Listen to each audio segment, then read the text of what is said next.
The sun was just starting to set when I heard my wife scream from the front porch. I ran outside and froze there. He was a man dressed in a fake police uniform, his hand still raised after slapping her across the face. My wife stood shocked, holding her cheek, while the man smirked like he owned the street. He barked about HOA rules and how we didn't belong here.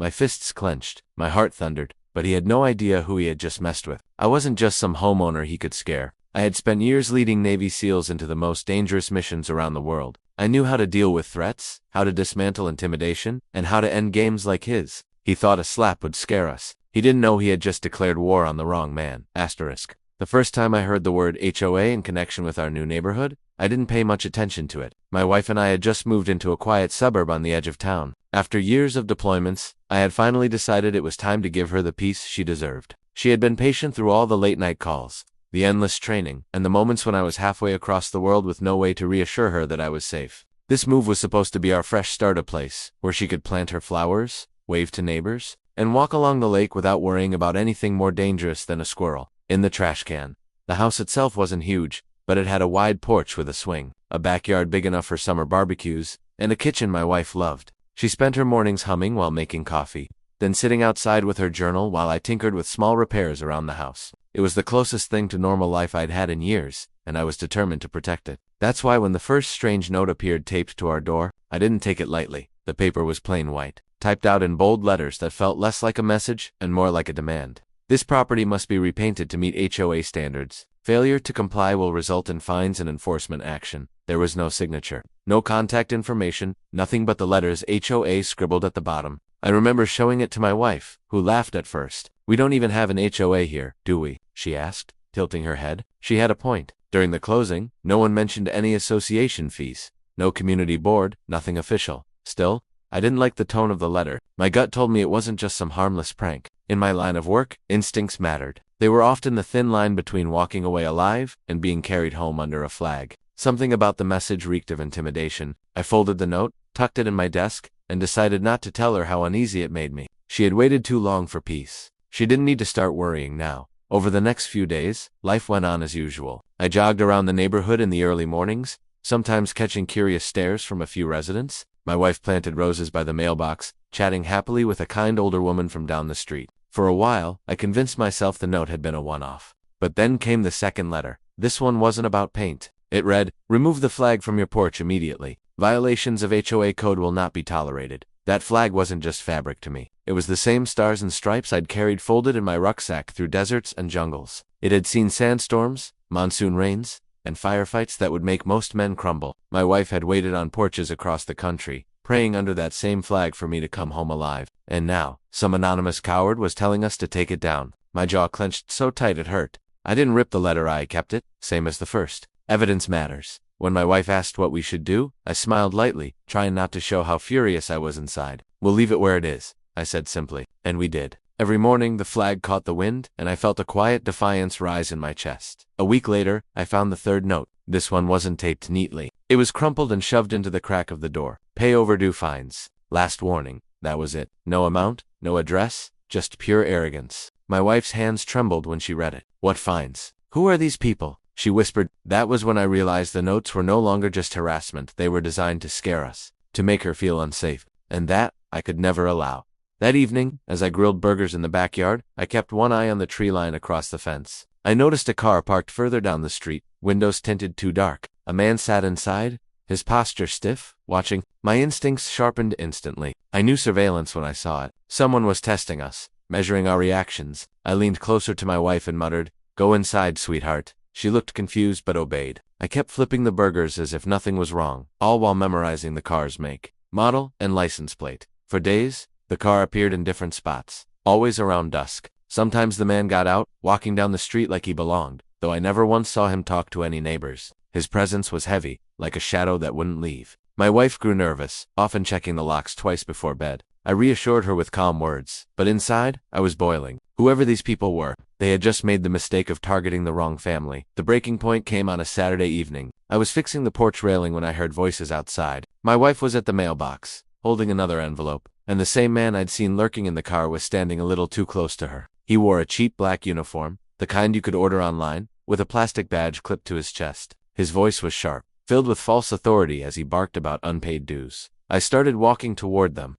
Slow but deliberate. When it happened, my wife said something I couldn't hear but I saw his hand snap across her face. The sound cracked through the air like a gunshot. She stumbled, clutching her cheek, her eyes wide in disbelief. For a moment, everything froze. My blood roared in my ears, and every ounce of training I had ever endured surged to the surface. But I didn't run. I didn't shout. Years of leading men in combat had taught me control in the face of rage. Instead, I locked eyes with him. He smirked, as if proud of what he'd done, and puffed his chest out like a rooster. That was when I knew exactly what kind of man I was dealing with. Not a soldier, not even a real cop, just a coward hiding behind a costume, using fear and force to feel powerful. I walked my wife back into the house, my arm steady around her trembling shoulders. Inside, I checked her face. Her cheek was red, but she was strong. Her eyes burned with anger more than pain. He hit me, she whispered, almost disbelieving. I nodded slowly. Yes, I said, and that was his first and last mistake.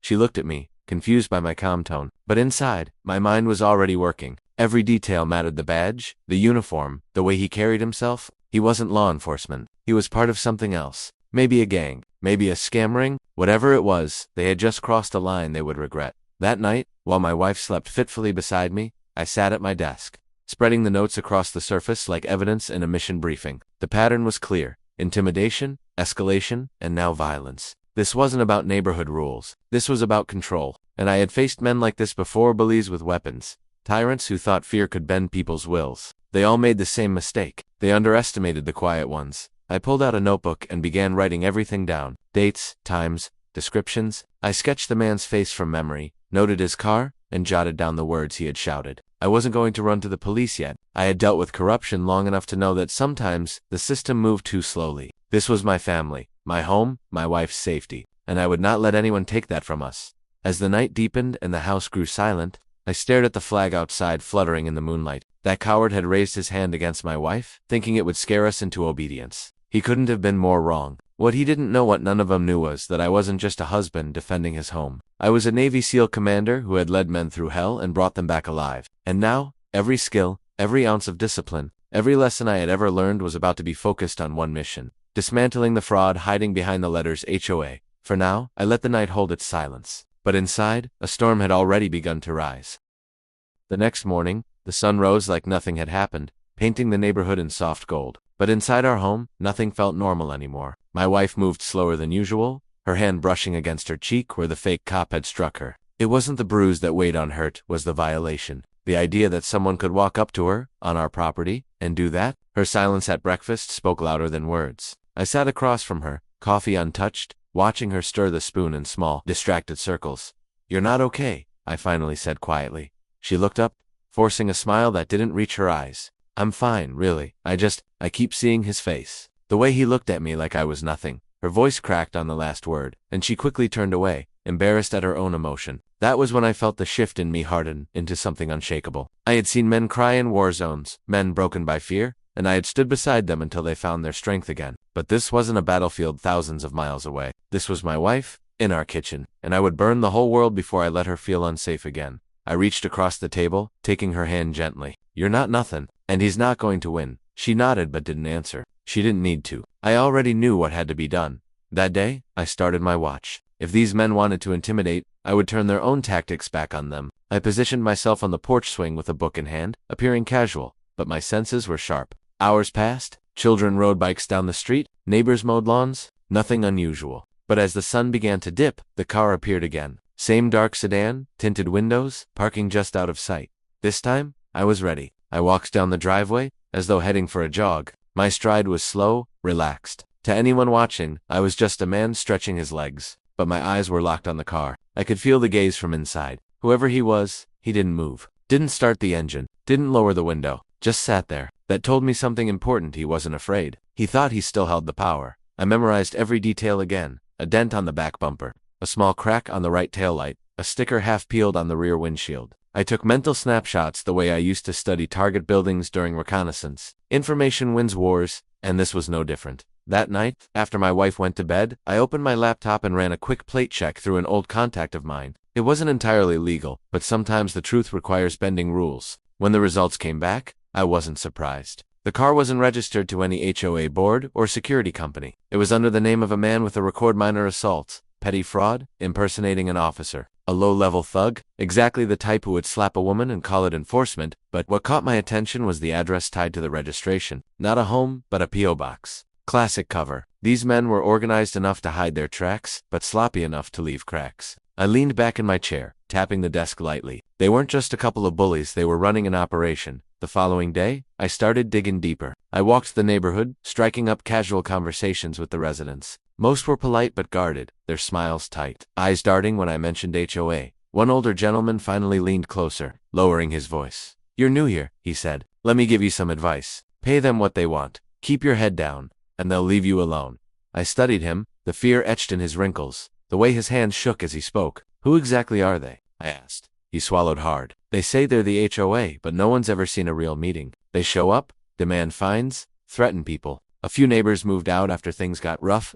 It's better not to get involved, but I was already involved. That evening, I set up surveillance. Not the kind you buy at a hardware store, but the kind I'd carried on missions. Small, discreet cameras positioned at angles around the porch, a recorder hidden under the railing, and a drone I kept in the garage, ready to fly overhead. My wife watched me quietly as I worked, her eyes questioning. "You're planning something?" she said softly. "I'm preparing," I corrected. "There's a difference." She hesitated, then finally asked, "What if they come back while you're gone?" I looked at her, my voice steady. "Then I'll make sure they never come back again." The trap was simple. I needed them to approach, to feel confident enough to make their move. And sure enough, 2 nights later, it happened. Around 9 p.m., headlights swept across our front yard. The same sedan stopped at the curb, but this time, another vehicle followed, an old pickup truck with 2 men inside. They climbed out together, walking with a swagger that screamed false authority. One carried a clipboard, the other a flashlight. I watched from the upstairs window, my phone streaming the camera feeds. They moved toward the porch, rattling off words like inspection and violations.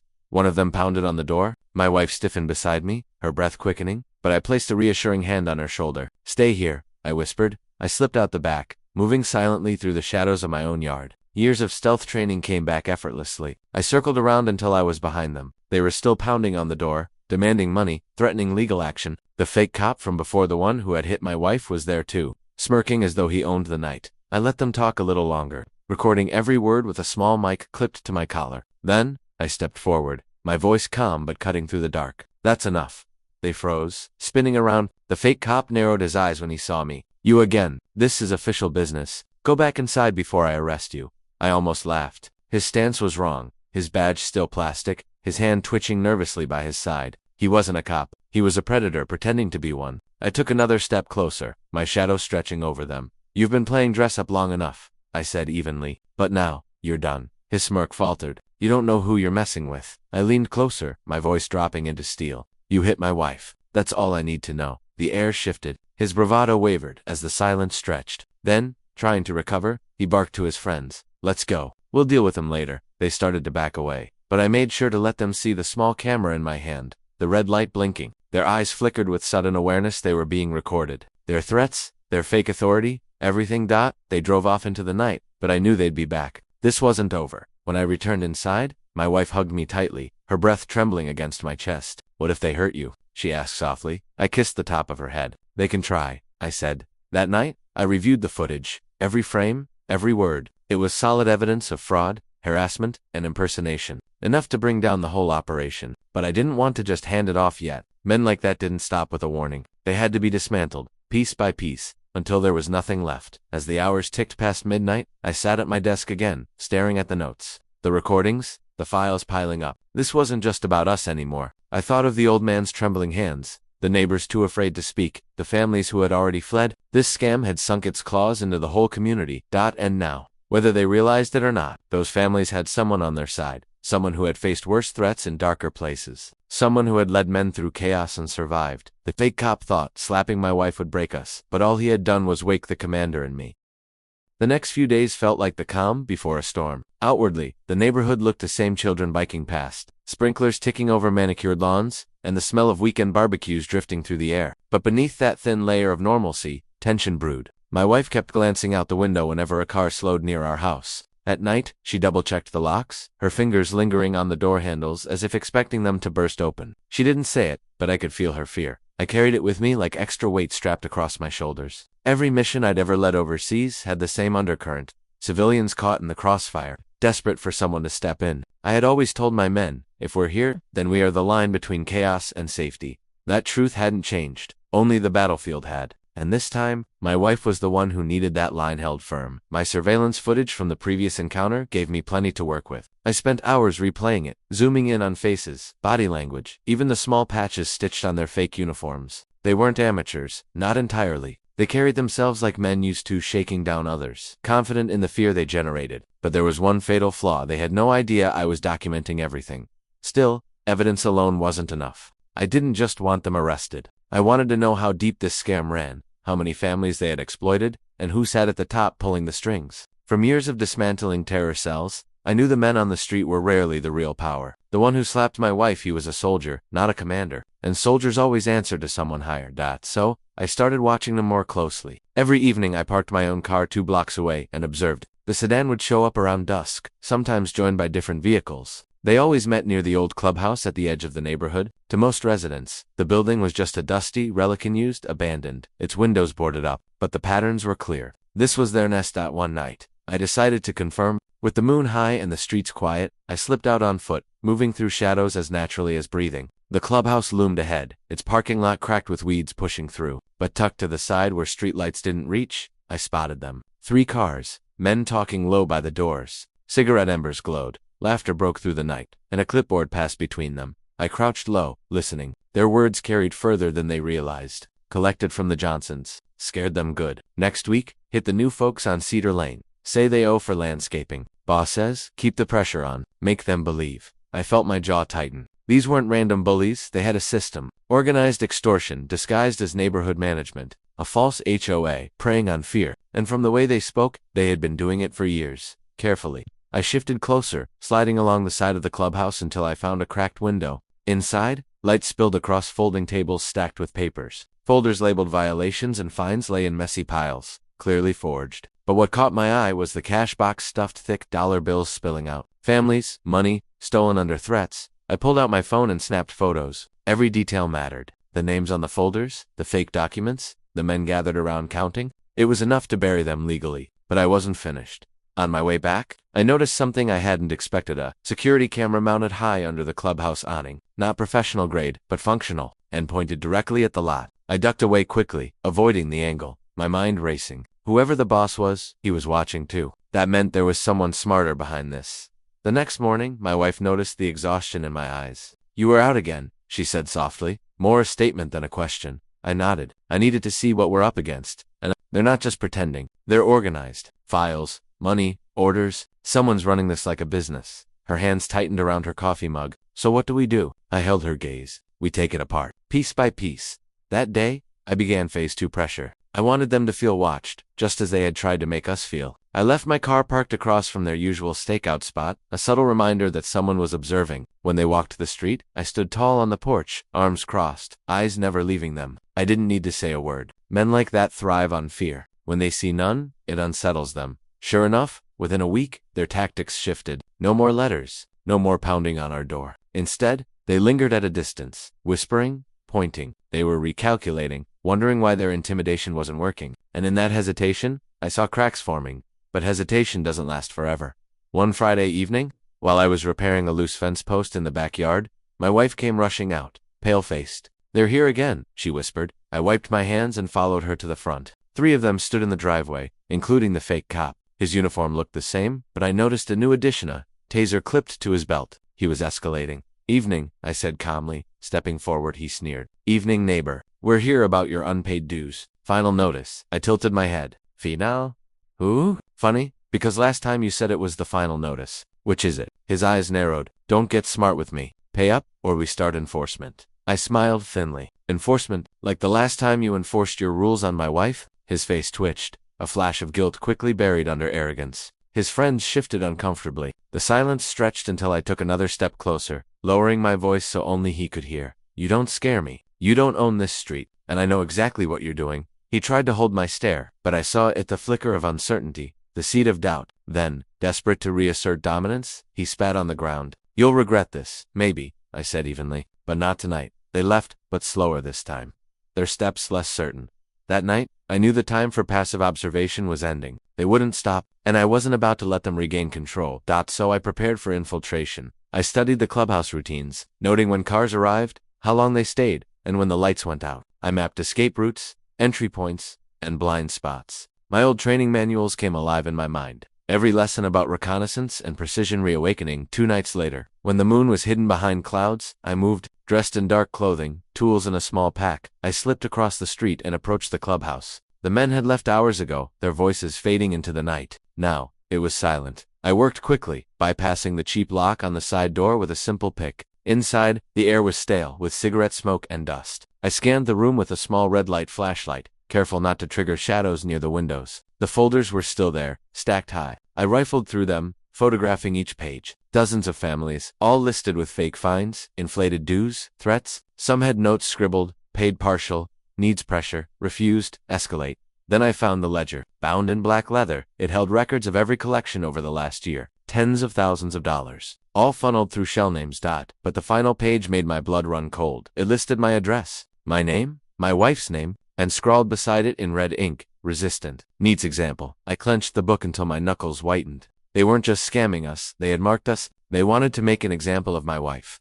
I slid the ledger into my pack. This wasn't evidence anymore. This was a declaration of war. As I stepped back into the night, I didn't feel anger, not the wild, consuming kind. What I felt was clarity. I had faced warlords, insurgents, and men who thrived on terror. They all thought they were untouchable, but they all bled the same when their power was stripped away. And now, this fake HOA, their false cop, their faceless boss, they had chosen the wrong target. The line had been crossed, and I was done waiting. The commander in me was awake, and the operation to tear them down had just begun.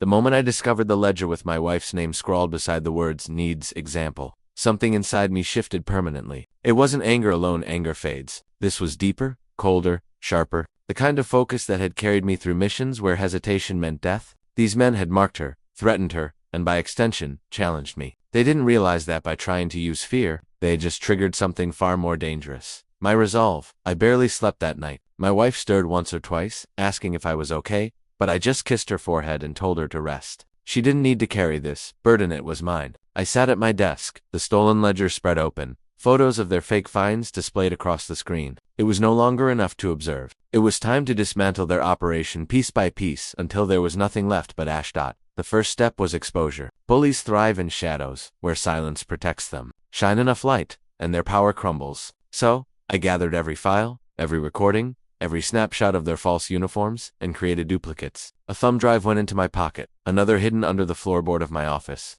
and a third stored at a safe deposit box downtown. Redundancy was survival. If they somehow got to me, the evidence would still surface. Next came the neighbors. They had been living under fear for too long, too quiet, too compliant. That's what kept the fake HOA alive. I started with the older gentleman who had warned me before. I knocked on his door one afternoon, holding a folder of copied documents. His eyes widened the moment he saw me. "You shouldn't be here," he whispered. "I need you to see something," I said firmly. Inside, I laid the photos on his dining table, fake fines, notes about escalations, and the ledger entry about his house. His hands trembled as he flipped through them. They've been writing this down, keeping lists." "Yes," I said quietly. "And it's not just you. It's everyone on this street. They've taken thousands, maybe more, but if we stand together, they can't scare us anymore." He looked at me with a mixture of fear and hope. "And if we don't, then they'll keep taking, and eventually, they'll destroy this whole neighborhood."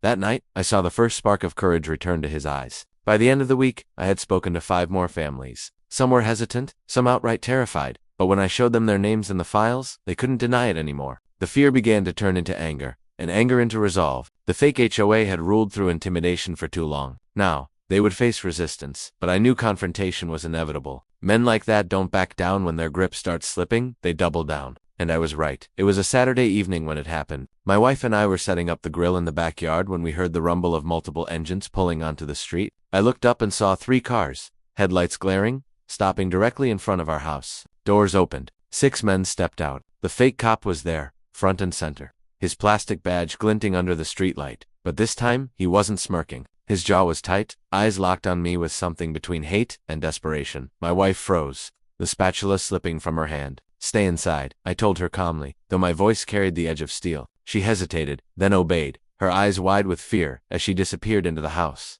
I walked to the edge of the driveway, arms crossed, stance casual but ready. The fake cop pointed at me. "You've been poking your nose where it doesn't belong. Stealing things that aren't yours? That ledger, give it back." I let a slow smile creep onto my face. "So, It was yours. Thanks for confirming. His face flushed red. I'm not playing games. Hand it over, or things get ugly. I tilted my head, studying the 6 of them. Their shoulders were tense, hands twitching near belts and pockets. Some carried batons, one had a crowbar, and another wore brass knuckles. They had come ready for violence. What they didn't realize was that violence was my native language. You think this is ugly? I said softly. Try me.